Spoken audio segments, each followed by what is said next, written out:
Hello students, welcome to my YouTube channel. आज के इस लेक्चर में हम करने वाले हैं विकास का असाइनमेंट। विकास का असाइनमेंट के अंदर विभाग ई का प्रकरण नंबर 11 जिसका नाम है बैंक सिलक मेड़। आज के इस लेक्चर में बैंक सिलक मेड़ करने वाले हैं और बैंक सिलक मेड़ के 5 दाखले हैं। 5 दाखले हम सोल्व करेंगे। दाखला नंबर 1 आज हम करने वाले हैं। दाखला नंबर 1 फटाफट शुरू करते हैं। નીચેની વિગતો પરથી શ્રી અનુરાગનો તારીખ 31/3/24ના રોજનો બેંક સિલક મેળ તૈયાર કરો। બેંક સિલક મેળ બનાવવાનું છે। બેંક સિલક મેળ શરૂ કરતા પહેલા અમુક નિયમો છે, અમુક નોંધ છે, તમને યાદ હોવી જોઈએ, ખબર હોવી જોઈએ। ઓકે, બેંક સિલક મેળની અંદર બે વસ્તુ હોય, એક હોય રોકડ મેળ અને એક હોય પાસબુક। ધંધાનો જે માલિક છે એની પાસે શું હોય? રોકડ મેળ હોય અને બેંક પાસે શું હોય? પાસબુક હોય। ઓકે, ધંધામાં જે પણ વ્યવહાર થાય એ ક્યાં લખે? એ બધી બેંકની વિગતો લખાય રોકડ મેળમાં। અને જે બેંક નોંધ કરે ને એ બેંક શેમાં નોંધ કરે? પાસબુકમાં નોંધ કરે। એટલે રોકડ મેળ અને પાસબુક બંને શું છે? એકબીજાના વિરુદ્ધ છે। જે અસર રોકડ મેળમાં ઉધાર હોય એ પાસબુકમાં જમા થાય અને જે પાસબુકમાં ઉધાર હોય તે રોકડ મેળમાં જમા થાય। બંને શું છે? એકબીજાના ઊંધા છે। ઓકે, અહીંયા રોકડ મેળ કે બેંક ખાતાની ઉધાર બાકી હોય, રોકડ મેળ કે બેંક ખાતાની ઉધાર બાકી હોય તો એને શું કહેવાય? એને કહેવાય બેંક સિલક। ઓકે, અને રોકડ મેળ કે બેંક ખાતાની જમા બાકી હોય તો એને શું કહેવાય? Bank overdraft. યાદ રાખજો, બેંક સિલક અને બેંક ઓવરડ્રાફ્ટ। જો રોકડ મેળની ઉધાર બાકી હોય તો બેંક સિલક, રોકડ મેળની જમા બાકી હોય તો બેંક ઓવરડ્રાફ્ટ। આવી જ રીતે પાસબુકની અંદર પણ થાય છે કે પાસબુક મુજબ, પાસબુક પ્રમાણેની જમા બાકી હોય તો એ શું કહેવાય? બેંક સિલક કહેવાય। અને પાસબુક પ્રમાણેની ઉધાર બાકી હોય તો એને શું કહેવાય? બેંક ઓવરડ્રાફ્ટ કહેવાય। ફરીથી સમજીએ, રોકડ મેળમાં જે ઉધાર બાકી હોય, જે બેંક સિલક હોય એ શું હોય? ઉધાર બાકી હોય। અને પાસબુકમાં જે ઉધાર બાકી હોય એ શું બને? બેંક ઓવરડ્રાફ્ટ બને। રોકડ મેળમાં ઉધાર બાકી બેંક સિલક બને અને પાસબુકમાં ઉધાર બાકી બેંક ઓવરડ્રાફ્ટ બને। રોકડ મેળમાં જમા બાકી બેંક ઓવરડ્રાફ્ટ બને અને પાસબુકની જમા બાકી બેંક સિલક બને। ઓકે, યાદ રાખજો, રોકડ મેળમાં જે બાકીની સિલક હોય ને એના ઊંધી બાજુ પાસબુકમાં સિલક હોય। રોકડ મેળમાં જે બેંક ઓવરડ્રાફ્ટ હોય ને એ પાસબુકમાં એને વિરુદ્ધ બાજુ બેંક ઓવરડ્રાફ્ટ હોય। ઓકે, એટલે ઉધારનું જમા કરવાનું, જમાનું ઉધાર કરવાનું। હજુ બીજો નિયમ છે, એ નિયમ યાદ કરી લો તો તમને રોકડ મેળમાં કાંઈ તકલીફ નહીં પડે। નિયમ શું છે કે જે બેંકે કર્યું હોય તેની વિરુદ્ધ કરો।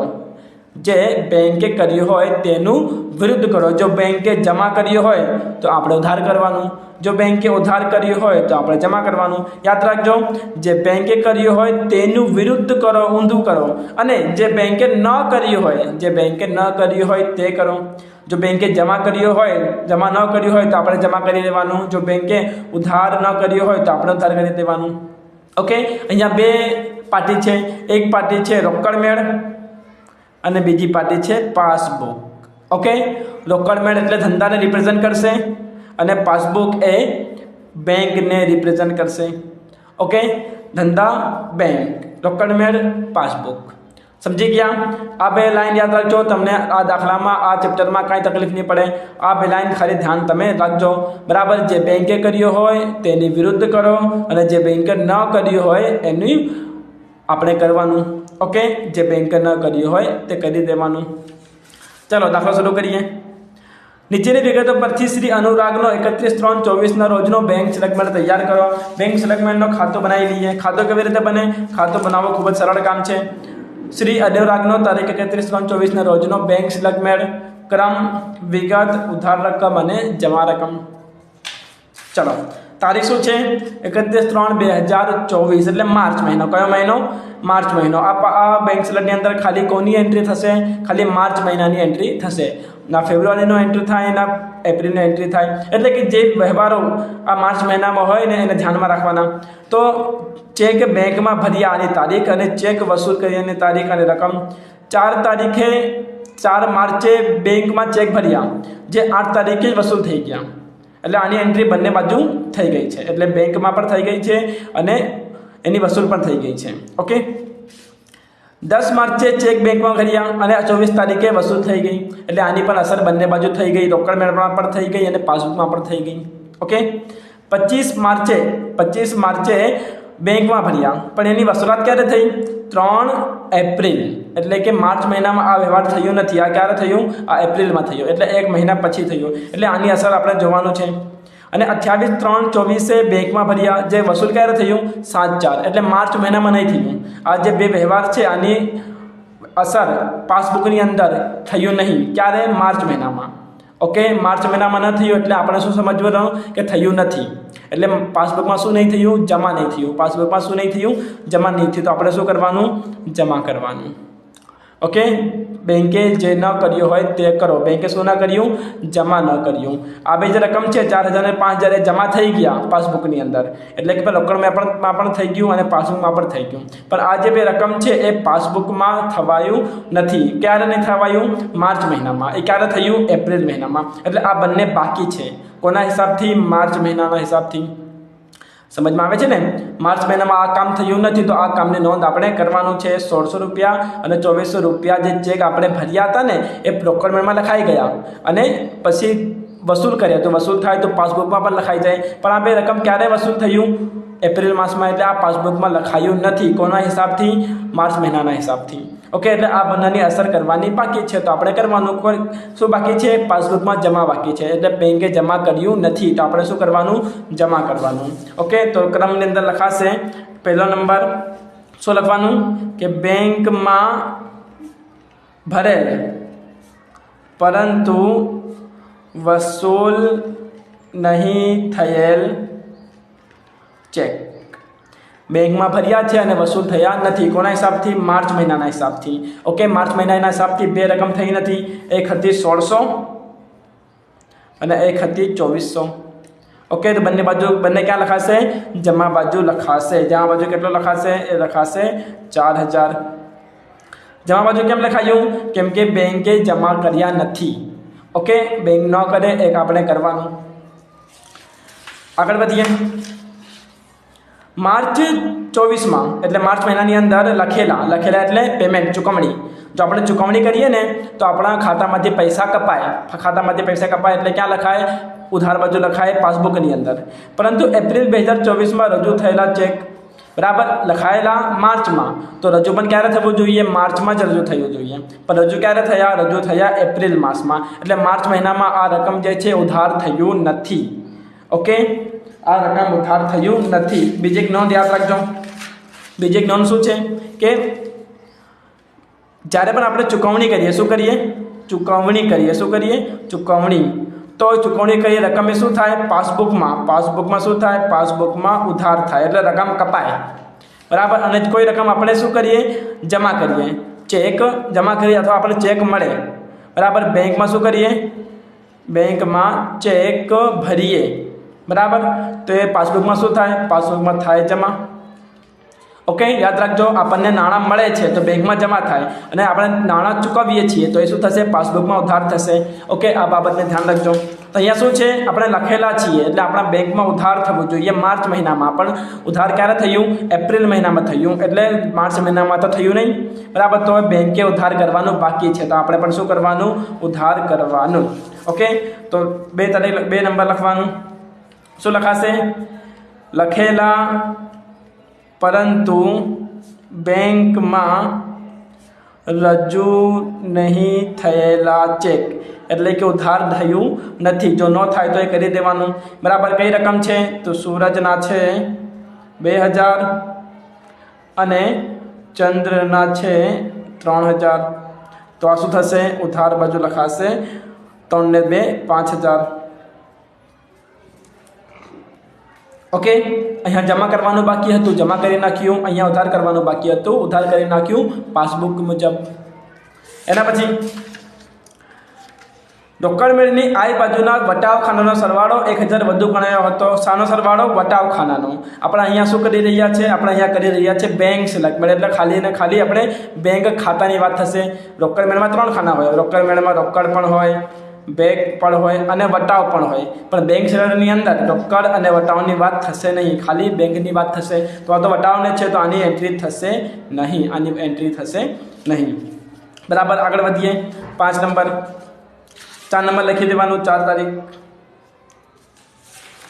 સોરી, અહીંયા ભૂલ થઈ છે, 3 તારીખ બાકી રહી ગયું. તો પહેલાં 3 તારીખ જોઈ લઈએ. બેંકે પાસબુકમાં કમિશનના 300 જમા ઉધાર્યા હતા અને વ્યાજના 575 જમા કર્યા હતા. પાસબુકમાં શું થયું? કમિશનના ઉધાર્યા, એટલે કે બેંકે આપણા ખાતામાંથી કાપી લીધા. કેટલા રૂપિયા કાપી લીધા? 300 રૂપિયા કમિશનના બેંકમાંથી કાપી લીધા. અહીંયા બરાબર નિયમ શું છે કે જે બેંક કરે એનું ઊંધું કરો. બેંકે શું કર્યું છે? ઉધાર્યું છે. તો આપણે શું કરવાનું? આપણે કરવાનું જમા. આપણે શું કરવાનું? જમા કરવાનું. તો જમા થશે 3 નંબર. શું કરવાનું? કે બેંકે ઉધારેલ કમિશન. બેંકે ઉધારેલ કમિશન. શું કરવાનું? બેંકે શું કર્યું? ઉધાર કર્યું. તો આપણે શું કરવાનું? જમા કરવાનું. કેટલા રૂપિયા છે? 300 રૂપિયા છે. ઓકે, પછી શું કહે છે? વ્યાજના 575 જમા કર્યા છે. બેંકે શું કર્યા છે? વ્યાજના જમા કર્યા છે. તો બેંકે વ્યાજના જમા કર્યા હોય તો આપણે શું કરવાનું? ઉધાર કરવાનું. તો 3 તારીખ ફરી લખવાનું. બેંકે જમા કરેલ વ્યાજ. બેંકે જમા કર્યું છે તો આપણે શું કરવાનું? ઉધાર કરવાનું. કેટલા રૂપિયા? 575 રૂપિયા. ઓકે, જે બેંકે કર્યું હોય એનું ઊંધું કરો અને જે બેંકે ન કર્યું હોય એ કરો. બરાબર.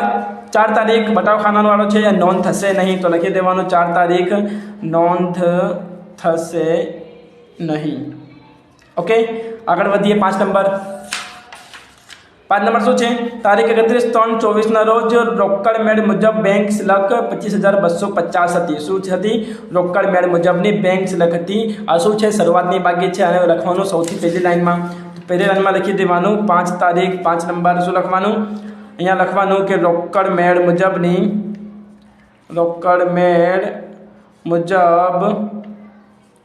બેંક સિલક. રોકડ મેળ મુજબ બેંક સિલક. બેંક સિલકની કઈ બાકી હોય? રોકડ મેળ મુજબ બેંક સિલકની ઉધાર બાકી હોય તો ઉધાર બાજુ લખવાનું. કેટલા લખવાના? 25,250. ઓકે, આગળ વધીએ. બેંકમાં વટાવેલી 5,000ની લેણી હુંડી નકરાવવાથી બેંકે 100 નકરામણી ખર્ચ સહિતની રકમ પાસબુકમાં ઉધારી હતી. આપણે બેંકમાં શું કરી? લેણી હુંડી આપી હશે અને એમાં શું થયું? એ નકરાઈ ગયું અને 100 રૂપિયા શું લાગ્યા? નકરામણી ખર્ચ લાગ્યા. એટલે પાસબુકમાં શું થયું? ઉધાર થયું. જેની નોંધ રોકડ મેળમાં થઈ નથી. બેંકે શું કર્યું? પાસબુકમાં ઉધાર કર્યું છે તો આપણે શું કરવાનું? આપણે કરવાનું જમા બાજુ. બરાબર. તો લખાશે 6 નંબરથી. બરાબર. નકરાયેલ શું લખવાનું? નકરાયેલ અને નકરામણી ખર્ચ ના લેણી હુંડી જે રોકડ મેળમાં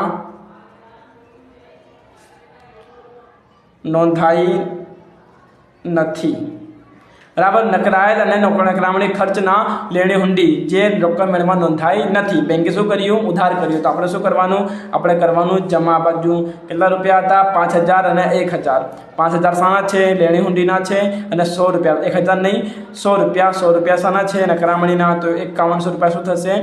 જમા થશે. ઓકે, આગળ વધીએ. બેંકમાં વટાવેલી આ થઈ ગયું. એટલે બધા વિગતો થઈ ગયા. હવે શું કરવાનું? સરવાળો કરવાના. તો સરવાળો કરી લઈએ. સરવાળો કેવી રીતે થશે? તો ઉધાર બાજુનો સરવાળો હંમેશા વધારે હોય છે. પહેલાં જોઈ લેવાનું ઉધાર બાજુ છે કે નહીં. તો અહીંયા વધારે લાગે છે, 25,000 છે તે માટે.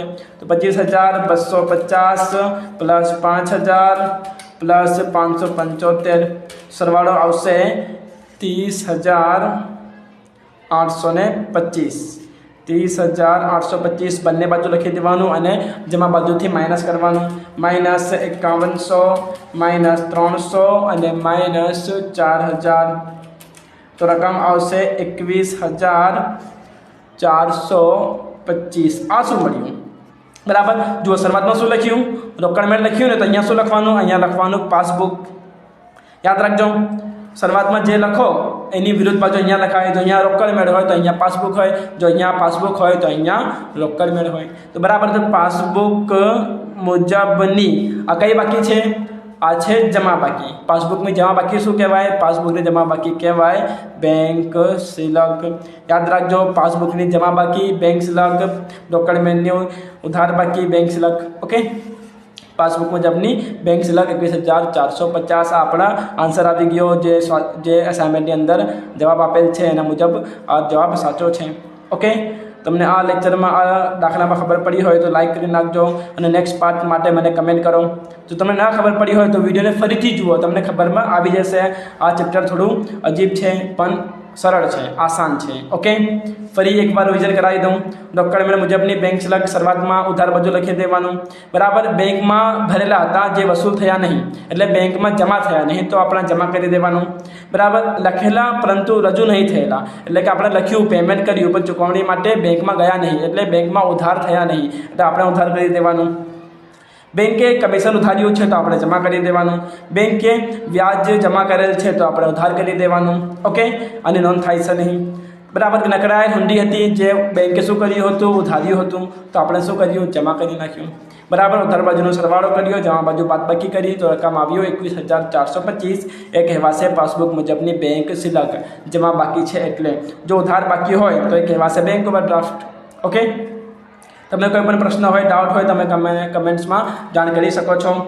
Thanks for watching.